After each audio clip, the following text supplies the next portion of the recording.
Hey guys, here on another beautiful South Carolina morning. Today I'm going to be working on creating a footbridge. I already started this, but my previous film got destroyed when my S7 bit it, so this is my new phone. So I'm down by my creek and I need a way to cross over it. It can get running pretty darn fast down here. You can kind of see the creek down here. It's about 20 feet wide. And so what I've found is a fallen tree that I'm going to use to kind of get across. So here is the tree. It's fallen across the creek here. And the nice thing about this one is that it is actually still alive. It just got unrooted down here, but its tap roots are still in the ground. So even if this was a hardwood, this is an oak, and when it fell, it just happened to fall perfectly level. Now I just got lucky here, but I suppose if you were doing this on purpose and you really knew how to take big trees down like this, you would just want to get one with enough distance on either side of the shore to make sure that it's secure.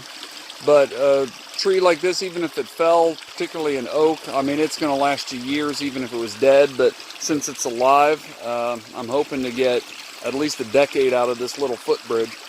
And it's nice and wide, so down at the root end here, it's about 18 inches wide. All the way down there, it's about a foot wide. And so my plan is, and you can see I've already done one side of it, is I have these 4x4s braced here, and then I have stretched 1,500-pound cable between the two with a turnbuckle here, and that just keeps that cable tight enough to use as a handrail. So I've already done one side of it, and I'm starting on the other side so I can show you the process.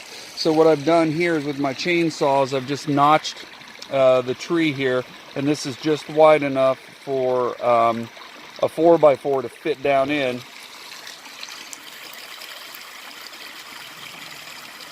And I'm going to, I take a chisel and I just chisel this out, and then that 4x4 sits down in here.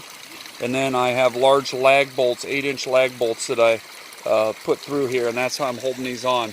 Now eventually, once I get two of them up here, I'll give them some underneath and across the top support so they can't bow out or bow in. But right now I'm just getting the other side set up.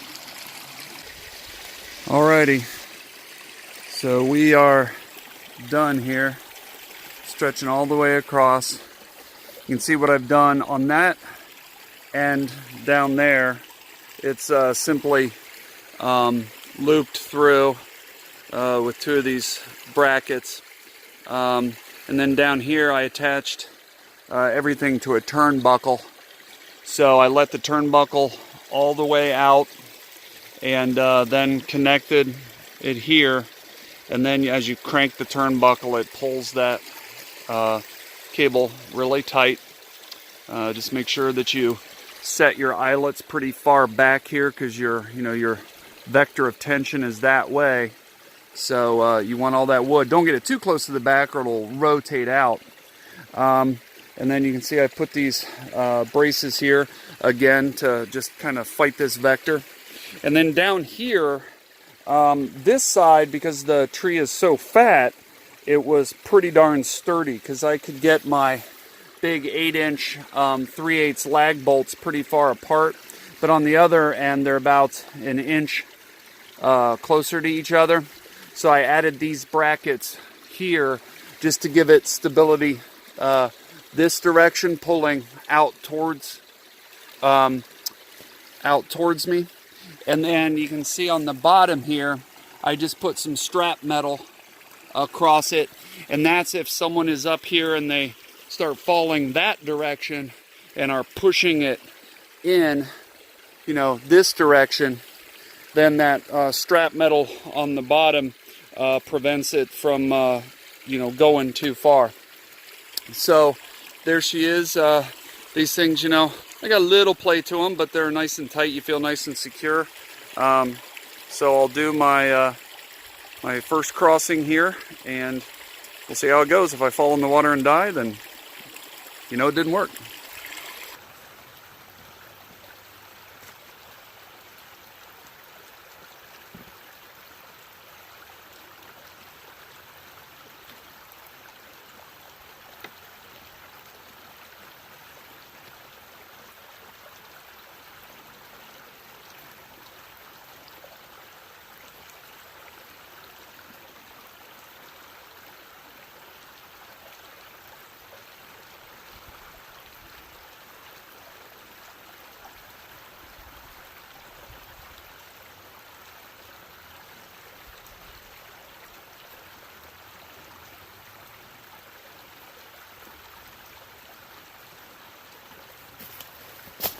Oh yeah, success. That's a nice bridge. Cost me $100. I'll take it any day.